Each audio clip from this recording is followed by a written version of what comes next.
Good afternoon, everyone, and thank you, Chair Hageman, Ranking Member Hoyle, and members of the subcommittee. As Congressman Bentz said, my name is Elizabeth Nielsen, and I serve as the Executive Director of the Klamath Water Users Association.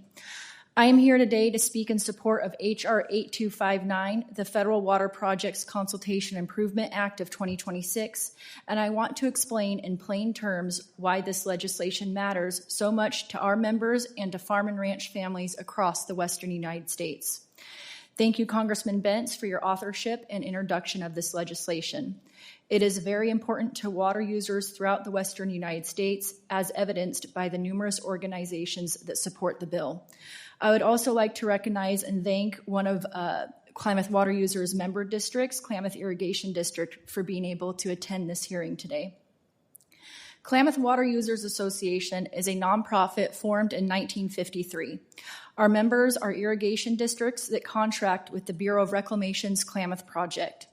They deliver water from the Klamath River and Upper Klamath Lake to approximately 175,000 acres of highly productive agricultural lands in southern Oregon and northern California.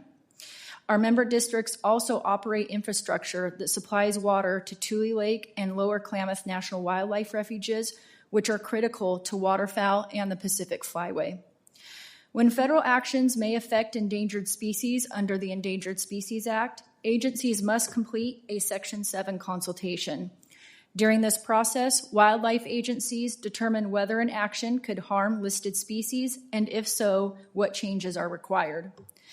These decisions can have significant real-world consequences. When consultations result in reduced water deliveries, the impacts are immediate and far-reaching. Lost crops, increased costs, harm to rural communities, and oftentimes harm to wildlife and fisheries, including threatened and endangered ones. Despite these stakes, there's a critical gap in ESA consultation. Federal water contractors, the entities that hold contracts with the federal government to receive and deliver this water, have no guaranteed role in the consultation process. Participation is left to agency discretion, and in our experience, the process has often been inconsistent, unpredictable, and lacking transparency. This is especially concerning because water contractors have substantial financial and operational responsibilities, but also have substantial water management knowledge to bring to the table. Most are public agencies that help repay the cost of constructing federal water projects and must continue to cover operation and maintenance costs, regardless of whether water is delivered or not. Many also operate federally owned infrastructure and maintain their own delivery and drainage systems at the local level. Because of this structure, ESA consultations can directly affect water supply, infrastructure operations, and sometimes the entire ecosystem of an impacted area. In many circumstances, these water contractors can also bring essential on-the-ground knowledge about water management, infrastructure, day-to-day activities of the land served, and local conditions, information that can improve both the accuracy and durability of agency decisions. These entities are very astute as to how to manage water, not only for their operations, but to the benefit of wildlife and fisheries. They have unique experience about how to support species and many times can provide direct benefits, including habitat improvements. They too want to see these endangered species survive and thrive, and many times have ideas on how to make that a reality. When they are brought to the table early, we believe it can lead to better results from the process.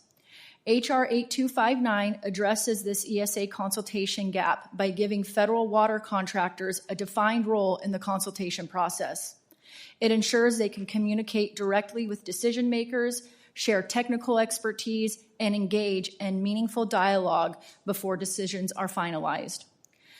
There is clear precedence for this approach. In 2016, Congress provided similar consultation opportunities for contractors in California's Central Valley Project and State Water Project.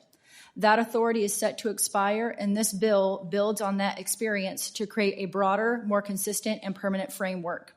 I want to be very clear. This bill does not weaken the Endangered Species Act. It does not change the legal standards agencies must meet, and it does not give contractors veto authority.